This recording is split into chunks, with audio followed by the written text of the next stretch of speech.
Hi folks, welcome to the Prepared Homestead. This is Travis. Thank you all for stopping by to watch. Getting a little later start than normal this morning. Got busy doing some things and then spent a little too much time or more time, not too much, more time than normal reading. And so sun's already in my eyes.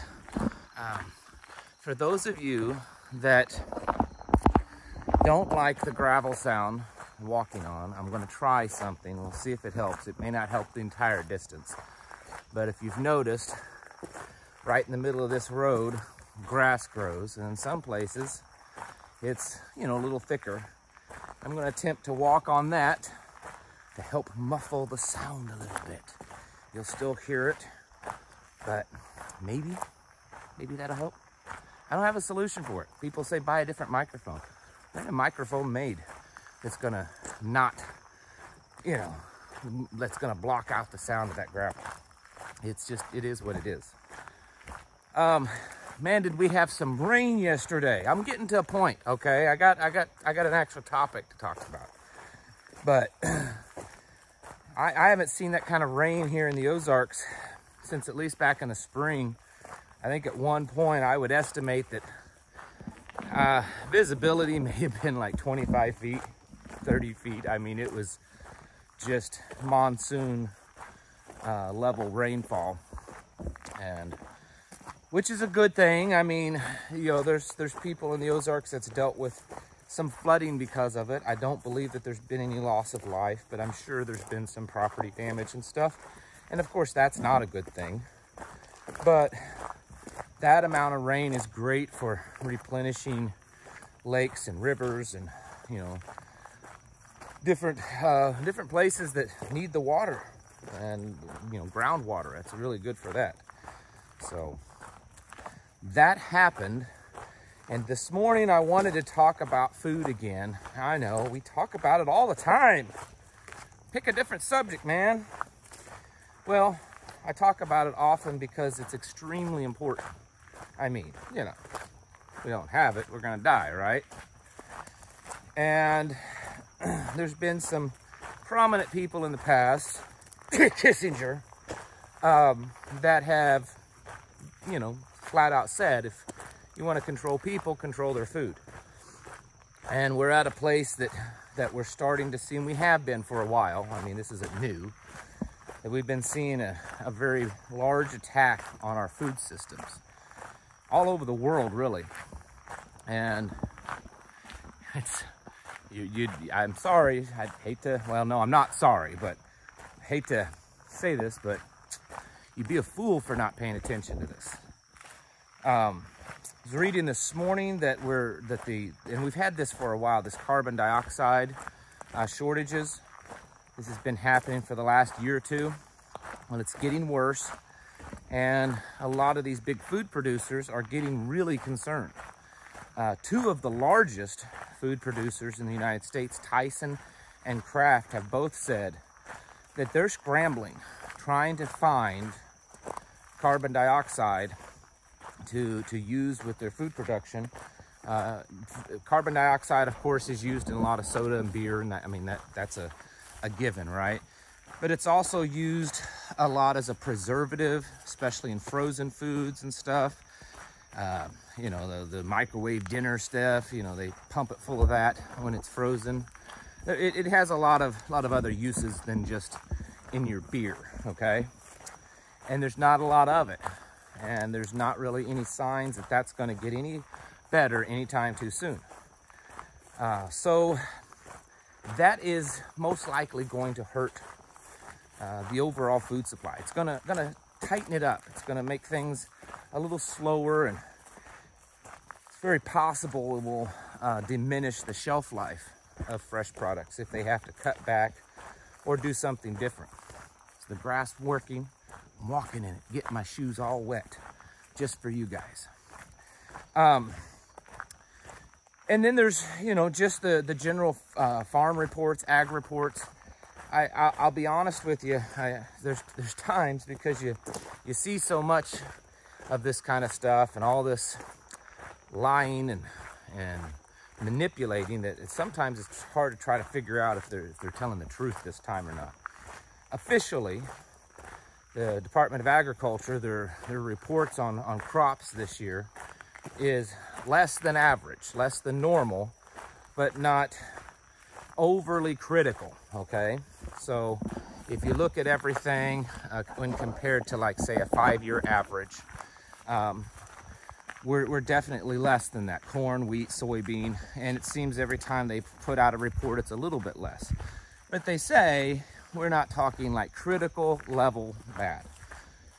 The flip side is that just about every time I get online, someone has sent me something, whether it could be a video or an article that someone has posted, or I'm getting a lot from, firsthand reports, farmers and stuff, or families of farmers that are sending me stuff. And then there's all kinds of stuff online. You get online and you see, multiple reports showing entire fields of corn that are just shot.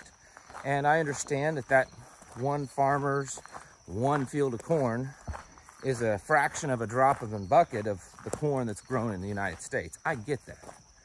But when you start seeing this over and over and over again, of all these personal firsthand reports of farmers saying, hey, my corn is shot, I didn't get any, or I got a tiny fraction of it, or the wheat is bad, it's all, all this kind of stuff. It makes you start to wonder, how accurate are these ag reports? I don't know. I mean, that's beyond me. I'm not out there with them, collecting the data. But, I always fall back to, how do you know when the government's lying, Well, most of you know the rest of that one. Of course, beef shortages are happening and will continue to happen as the prices to feed and maintain the cattle just go higher and higher, and there's less and less supply. There's many predictions, very solid mainstream predictions, that by this winter, most of us probably aren't even going to be able to afford to buy a steak or hot roast or anything like that. Chicken, Tyson's already announced that they're increasing the price of their chicken by something like 20%. That's significant, especially when that's most of America's fallback on meat, right? Can't afford other meats because they go up, so you fall back to chicken because it's always cheap. Well, not so much anymore, especially after they euthanized 38 million or so chickens this year because of a few of them had a cough or something. The point to all of this is, once again, it's time to get serious, folks. I was going to talk about this, and then I decided not to. I think I'll mention it because I think this here is going to be more appropriate for an afternoon video. Afternoon videos, I try to be a little bit harder hitting, if you haven't been able to tell. Oh, whew, loose gravel there. I just about ate it. You would have loved watching that. See how much rain this dry creek that I walk through every day? Yeah, it's not dry today. You can even hear it. So that tells you how much rain we had yesterday. Anyways, my family, our homestead, we're doing things different. Like, not just different over the last few months, but I'm talking different in the last week or two. Like, plans have changed. Not drastically, but we've increased the speed, the intensity of our preparations. And I'll probably get into that in this afternoon's video, or a video later today. Point is, and there's others doing that. It's not just me. There's others in our community, within our local mag, within our greater community. There's those on YouTube saying it. So I wanted to mention again, folks, because I'm not on here because I like looking at myself in this phone as I'm talking. Trust me. I do this because I do care about you. There is a concern because I know that there's good people out there. I was talking with a good friend yesterday, or maybe it was the day before, like texting or messaging. And he said it right about, as I was thinking it. It's always amazing how these things work out. I was thinking it in our conversation. I was getting ready to say it to him, or text it or whatever. And he sent it to me, and I laughed, and I said, that's exactly what I was thinking. And that what we're thinking is that we are past the point of proselytizing. And I'm not saying in a spiritual sense necessarily. I'm not saying don't go out there and try to spread the gospel to people. That's not what I'm saying. I'm talking about waking them up to what's happening in our world. We're kind of getting past that point of waking up the sheep. I mean, I hate to be... Wow. Something either big fell out of a tree or a big old limb fell down. Anyways, we are past the point, in my opinion, and really have been for a while, of waking up the sheep. You know, these people out there that think that everything is normal, it's gonna be okay, government's gonna come and save the day. Stop worrying so much. I mean, even if things did get as bad as what you're saying, government's gonna come in and rescue us all. That's the sheep that I'm talking about. Or you're crazy, you know, all this change is good. It's gonna be better when it's all done. You know, those kind of people. The sheep. I mean, I go so far as to say, you just wait till the next election.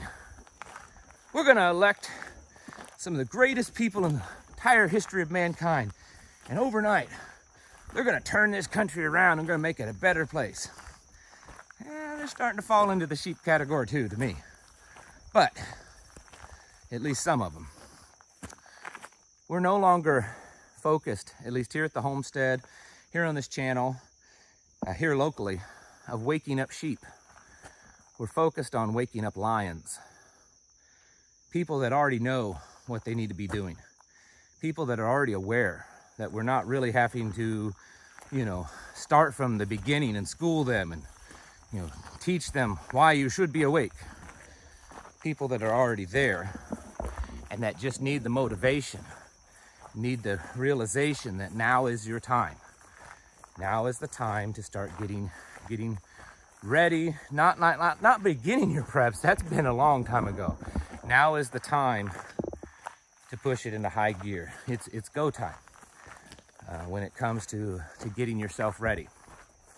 And so that's been something that we've also been focused on. And folks, I'm serious about this. I could be wrong. Could be completely wrong about all of this. I'm not purposely misleading you, but I could be wrong. I am just but a man. But there's just too many things out there that I don't believe that I am. I believe that you need to be getting very, very serious about your preps, serious about your circumstances, serious about your skill building, serious about where you live, serious about the people around you in your inner circle. Because I'm starting to get the feeling we don't have a whole lot of time left before we're no longer really prepping. We're just in survival mode. And once that happens, it makes it very difficult to get a little bit more ready. You want to be as ready as possible when that happens. Food has definitely gone up, and if you were able to set aside $300 or $400 for food right now, it's not going to buy as much as it did before. For those of you that are financially able, a good option is probably what I talk about once in a while on here, that My Patriot Supply. There is a link below. I guess it's a shameless plug, but I wasn't intending for that. But I mean, those of you that have the money to say, you know what, I don't want to spend all the gas money driving all over town for the next few weeks trying to you know, get all the food that I need. I'm going to just take that time and put it elsewhere, and that money and put it elsewhere, and I'm just going to buy 6 months of food right now. That's some of you are in that place. Others, no, you're not, and it's not of any use to you, and that's okay. But the message is, folks, is that a lot of things, food, finances, fuel, wars, but the three big things that I think right now is the food, finances, and fuel, the three big F's. Oh, it's weird how that kind of worked out. Didn't plan on that. And we need to get serious. You need to be stacking it to the ceilings on food. I did see a couple of places had some really good deals on ammo. I mean, we're not talking like, you know, 2018 good deals, but if you're interested, and I can give you a link, I don't get anything out of it. I have no affiliation with the company, but I have ordered, and it's been a good deal with them. Food, stack it high. Work on your water. Secure your finances as much as possible. If you just have a bunch of money sitting in the bank, in an FDIC insured bank, that may not be the best option right now. You may want to get that out of there and put it somewhere. I mean, at this point, sticking it under your mattress is probably more secure. And then fuel, working on, you know, your heating for the winter, working on survival, how you're gonna cook if the power goes out, if you can't get your propane and your natural gas and all that, how you gonna cook over the winter, that kind of stuff. Because, and then the group thing, you got to start doing it. Whew, glasses are fogging up bad. Can't see myself. We'll be talking more about this over the next few days. I'm going to warn you that I'm going to guess that there may be a good week here, that my content may be very similar. A lot of, you know, I'll still throw in news and stuff, but there's going to be some repetition and at least staying on the same subject. And the reason is because I think that we're getting close to entering the final stage on some of this stuff, money stuff, that kind of thing. And then of course we've got the election. Folks, get your houses in order. Prepare yourselves mentally, physically, and spiritually, because I think we're entering a very, very rough, hard time in our history. It may be the ends of times. And if not, it's getting pretty doggone close. So get ready, folks. Thanks for watching. Catch you in the next video.